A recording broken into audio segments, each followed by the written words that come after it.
Hello, Gwenters, and welcome back for Squirrel Saturday. Today we're going to be covering another deck called Bleeding Elves for a few reasons. Number one, Merchants of Ophir expansion is back hot and heavy, especially with Nilfgaard seeing a lot of balls in play. And as such, I was thinking to myself, you know what I really loved playing for Merchants of Ophir? Elves, especially a Redea, Feign Death, Vernwaziel elf deck. So that's what we're going to be doing today. I do want to say and recommend to you guys, you check out the other decks from this week, but this is just really a fun Scoia'tael deck. Candidly, I think Symbiosis is probably the best one if you're looking to go push up. But if you're missing Symbiosis cards, if you want to make a lot of bronzes work for you with a few key Elven cards, this can be the deck for you. The other reason I want to make this deck, they've made some changes. Doblathon, a bomber, now coming to 2 points instead of just 1. Still damaging 2 random enemy units, but now representing a total of 6 as a much better option. Vrihid Saboteur was left the same, but one second, I'm going to get to it. We're getting there. This has Vrihid Brigade being damaged an enemy unit by 2 whenever moved. Damage a random enemy unit by 2. And if you guys know me, you know this channel, and you know how much I love elves, you know I think Milena is one of the best value propositions in the game. Her ability to move a unit to the other row every turn is incomparably valuable, especially as we see a lot more row-locked units. And candidly, I think as the game progresses, we're only going to see more. She just has such great value, such great pressure play, and she pairs really well with that Vrihid Brigade, being able to move them every turn, allowing them to do damage randomly by 2 every turn. So we also have Vrihid Dragoon can do the same on ranged row. Doblathana Archers, Vrihid Sappers giving us some flexibility. Half-Elf Hunter being pretty valuable here. Then Yavin for the damage removal.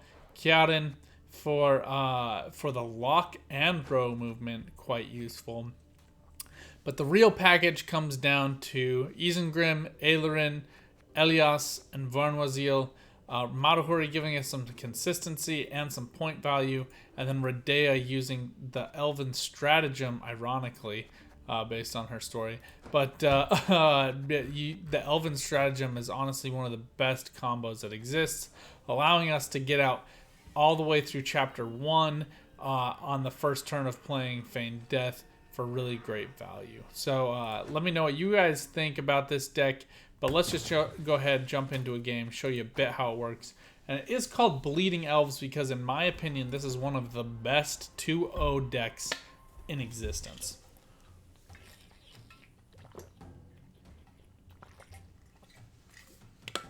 It's the best if you can use Ailerin in round 1 to push out an opponent and win on evens. As such, it's like a really good red coin deck.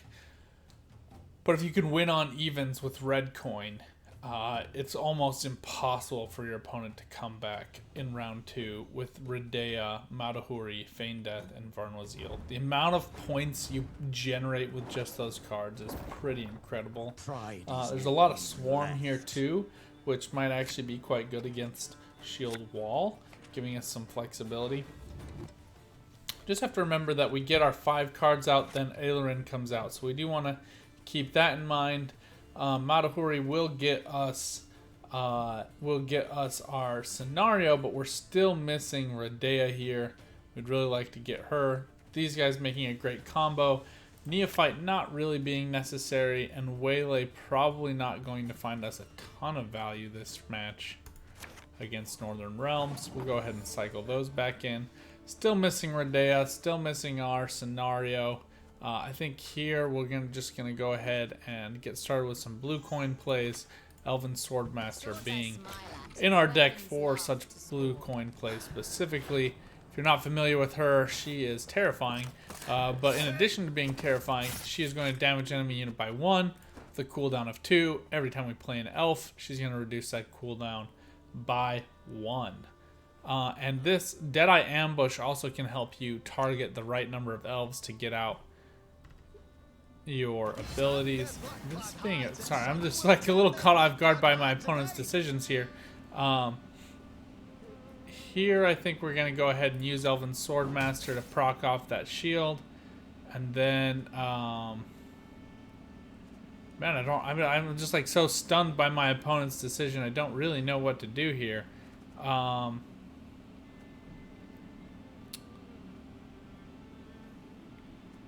Let's go ahead and get out half Elf Hunter, only so that Yavin can find some value against whatever it is our opponent wants to play to ranged row in round 1. Very confused by their option to use Donimir to ranged row in round 1. Using the Visigodo combo was anticipated from the moment we saw Donimir, but I'm still very much confused. Especially up against an Elven deck, not the best choice in my opinion. But here we're going to go ahead and move off Donimir, set up the kill with Yavin. Just totally push our opponent out of this round. And we will save up. We will be missing this this damage here. You may wonder why. But wanting to ping that onto Visigodo. And then here, it will go down on a cooldown of 1, so we will be able to use it as soon as we play any other card. But we can also use this stratagem to reset that to 0, just in case the enemy decides to put up a shield on Visigodo or something else. But here, our opponent making very weird choices. If you're playing a Northern Realms shield wall, don't do this. Especially against elves. Like, I think most people mistreat round 1. For me, round 1 represents an opportunity to bleed my opponent of all the cool things they have that would counter what I have. And namely for Northern Realms against elves, where you're seeing Deadeye Ambush, you want to see Yavin come out, you want to see Vernwazil come out, you want to kind of just and then bleed a lot of their other things. Here, Visigodo dumping off all of his boost. I'm guessing our opponent just wanted to get him out for the point value. It isn't the worst idea in the world, but here we are going to get out Ailerin. Then we're using this just to proc off this shield. We'll go ahead and get rid of him. Some decks also do run this combo and then use... Oh, it'll come to me. Use Renew to bring back Visigodo. But Visigodo, very hard to renew. We've already gotten our enemy to expend 2 leader charges. So not really sure what their goal is here. And the longer this goes, the more elves we get out, the more enticing Isengrim becomes as well.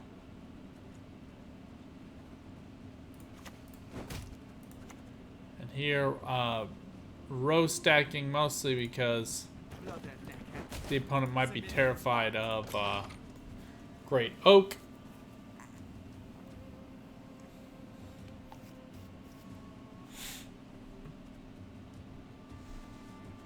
Saboteur also playing really well with cards we want to maintain and protect, like Swordmaster.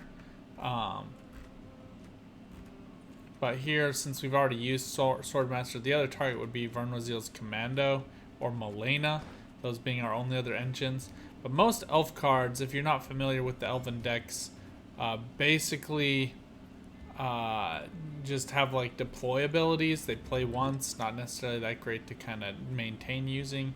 Except for Dolbothon a Sentry being one other one, where whenever an opponent is moved or you're moved, you get boost or they get boost. Our opponent here concerned about protecting Carrick City Guard for some reason. We're going to go ahead here and use Madahuri to get a card to hand, namely Feigned Death.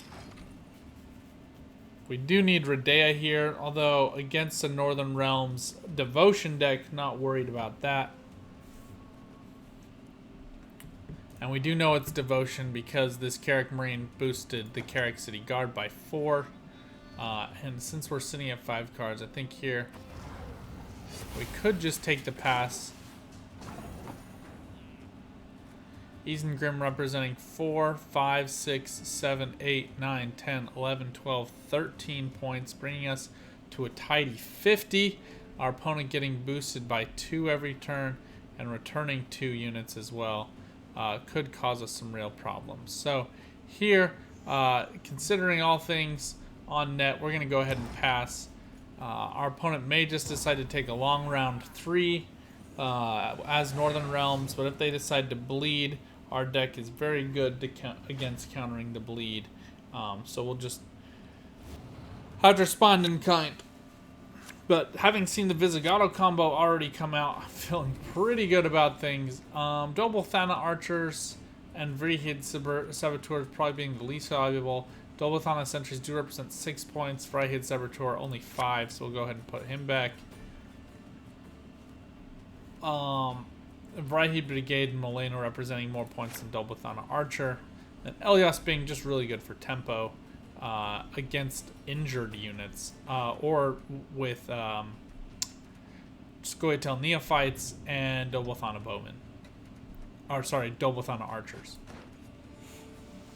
But he is going to replace a 6-point unit. Get good value there. And this Vrihid Vanguard finding 1, 2, 3, 4, 5, 6 points of boost this round. Coming down at 7. Pretty good value. Selkirk of Gullet being a very interesting choice from our opponent here. I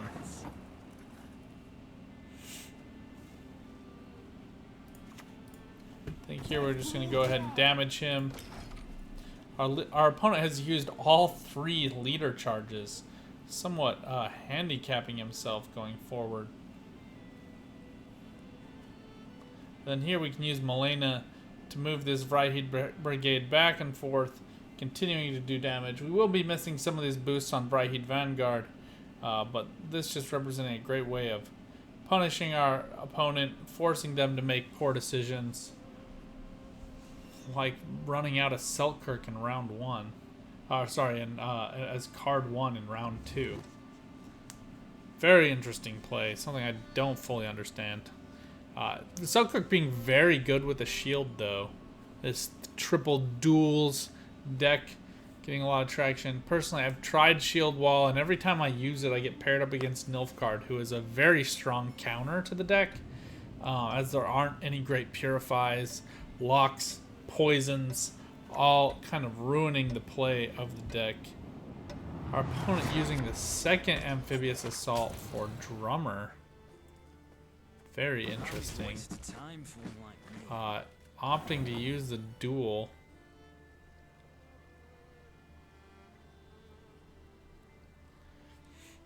Here, I'm not quite sure what our opponent was going for. We'll go ahead and use a Vrihid Vanguard. See what our opponent opts to do next. We will have to go down a card here. And we do need to play 7 points.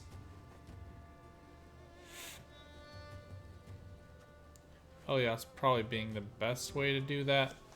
I'd prefer not to play leader charges. We may have to play 1. Vernal Zeal, the range would also do it, but I'd prefer to use her with Isengrim and the scenario in round 3. So, although here we can use... No, this is still the best play.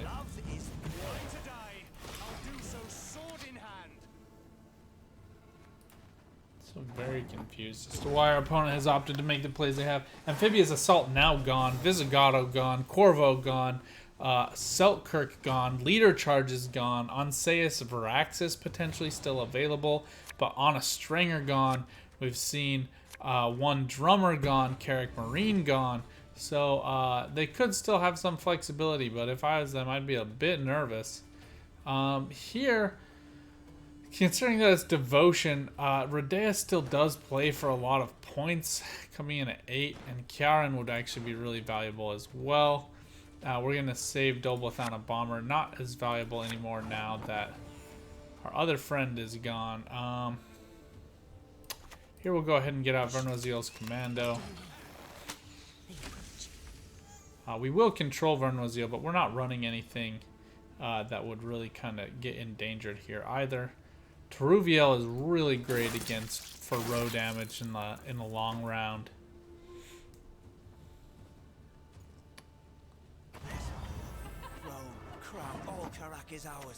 We control an elf, so we're going to go ahead and purify Varaxis. And then we'll lock him and move him to the other row. That will prevent soldier boosts. It also will prevent him from unlocking an ability on a unit. So here he needs something that has formation or something else in order to get maximum value. So here we will be locking him. He is human too, so this is going to really upset Carrick Frigate, as it'll come after Carrick Frigate.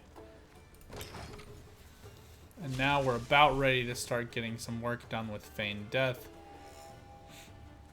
Probably saving Teruviel as our final play. Isengrim will get boosted by her. You just want to make sure any cards you play that spawn extra elves, you are playing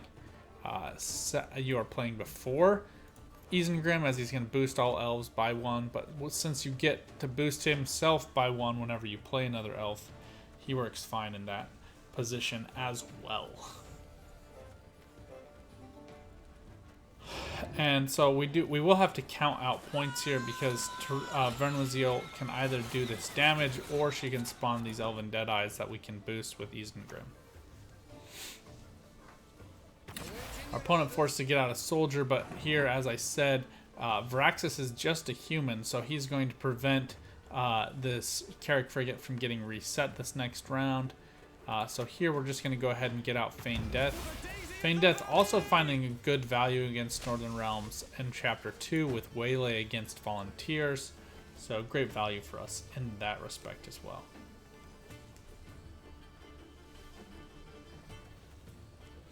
And we'll probably be playing Malena and then Vernwaziel. And Malena we can just use to disrupt Carrick Frigate's synergy with soldiers as well.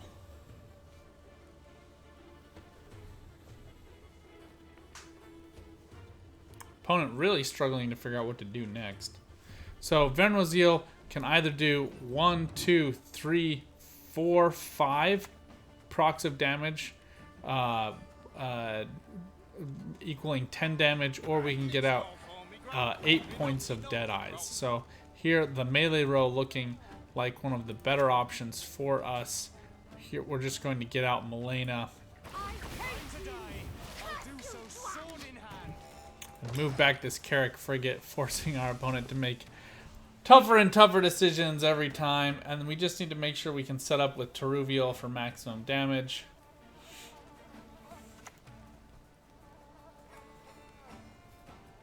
Dun Banner being this card that is getting some better value this season from prior seasons.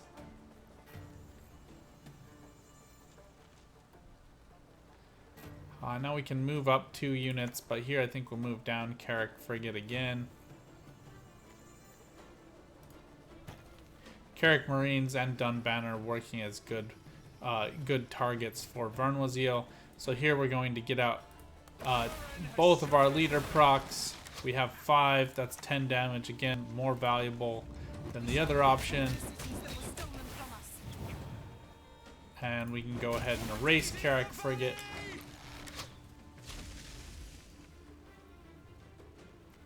Finding maximum value.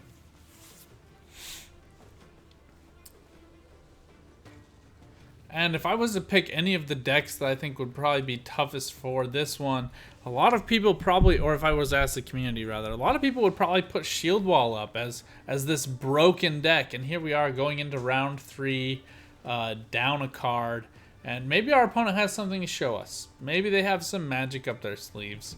But from my perspective, having played Shield Wall, a lot of their options are kind of gone here. We are missing out on Malena here to force units together onto a single row, but not the end of the world. Isengrim representing incredible value here with 1, 2, 3, 4, 5, 6, 7, 8, 9, 10, plus his 14-point play. And again, against Northern Realms, it's just good diversity of units. Prince on Sace can come down here and kill whomsoever he will, and it really won't do that much. here Teruviel can do 4 damage, or she can do 3 damage, or 4 damage here, or 3 damage across. We are going to do range damage, 1 damage to each of the units on the ranged row, just so Anseis doesn't get that duel, giving us this game in hand, unless our opponent has something magical up their sleeves. I think the only thing that could really punish us severely would be a 14 Igni play, either against this commando or against these 2 elves. But this war elephant just being a little too clunky, not enough value from our opponent here. Just really struggling to put some plays together that can stick. I think the Dawnamir early was a very greedy play that just doesn't play all that well against elves. And because I have recorded lots of videos of this deck before, similar versions, just kind of showcasing some of these new tweaks, I'm not going to do multiple footage. If you want to see more of this gameplay, please join me on Twitch, and you'll be able to see me play whatever decks you're requesting. But I think here this is pretty good. Although this reset, the boost, and the damage gets our opponent close, it's just not enough. Just really struggling to find a way out and taking their sweet time to do so. I mean, still lost by 8 points. And again, please remember, we were down a card. Our opponent had the last 2 cards, say, with War Elephant, Anseis, Varaxis, Bloody Baron. And true, they could have played that a little bit better, but probably not much.